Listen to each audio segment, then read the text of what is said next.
Hello les amis, j'espère que vous me voyez bien, j'espère que vous m'entendez bien et surtout j'espère que vous allez bien, ça c'est vraiment essentiel. Aujourd'hui, je vais te parler de 5 faux bons conseils pour perdre du poids. 5 faux bons conseils.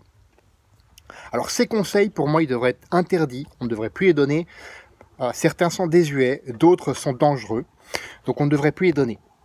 Un rappel tout simple, la perte de poids c'est quoi? C'est tout simplement un déficit calorique, c'est-à-dire tu vas absorber un certain nombre de calories et tu vas dépenser plus de calories que tu n'absorbes. C'est aussi simple que ça. Alors après, il y a quelques subtilités.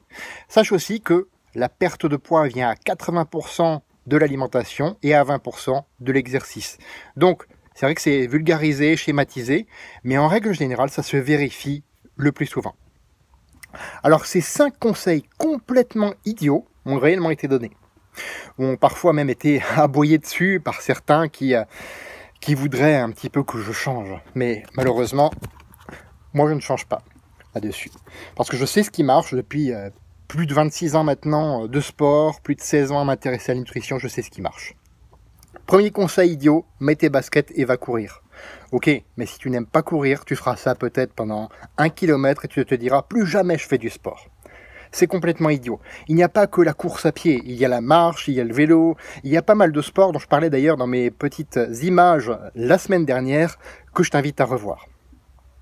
Deuxième conseil complètement idiot et dangereux, bannis le gras de ton alimentation. Alors, je pêche coupable parce qu'effectivement, c'est quelque chose que j'ai tenté de faire pendant 1 année ou 2 années, je ne me rappelle plus exactement, mais effectivement, le résultat n'était pas là. Le gras, le bon gras, on en a besoin pour vivre. Alors attention, pas en excès non plus.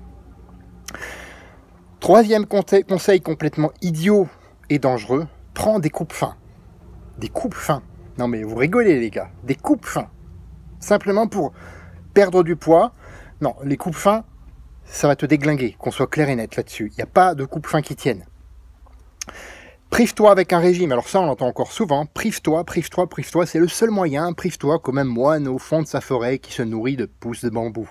Non, ça je suis désolé de vous le dire, le corps humain il n'est pas idiot, on a ce qu'on appelle la mémoire cellulaire, donc automatiquement si tu te prives et si tu fais n'importe quoi, ton corps va augmenter son inflammation, augmenter l'oxydation, etc. Je ne vais pas te faire un cours de biochimie ici, et automatiquement, tout ce que tu vas perdre, tu vas le reprendre avec un bonus. Quand tu fais un régime, c'est ce qui se passe. Arrête la muscu et fais 2 heures de cardio. Ça, c'est le 5e conseil qu'on m'a donné. Arrête la muscu et fais 2 heures de cardio. Mais c'est encore une idée de confrontation à la con entre les adeptes du cardio, les adeptes du lever de fonte, les adeptes du poids du corps. Tout ça, c'est de l'ego. C'est de la connerie, ça. Je sais, je suis vulgaire, je ne devrais pas dans une vidéo, mais je m'en fous. Ça, c'est une confrontation à la con. Que tu fasses du poids du corps, que tu fasses du cardio et que tu aimes ça, que tu fasses de la muscu avec des poids, avec de la fonte et que tu aimes ça, peu importe, fais ce qu'il te plaît en termes d'activité physique, c'est ce qui va te permettre de durer dans le temps. Alors des bons coachs sportifs qui valident d'ailleurs l'invalidité de ces 5 conseils, j'en connais plusieurs. J'en connais plusieurs. Et je connais aussi surtout une solution pour perdre ces 5 à 10 kilos sans te priver à outrance. Sur ce, fais de ta vie une aventure mémorable qui te ressemble et à personne d'autre. Et on se retrouve demain pour une autre vidéo. À bientôt!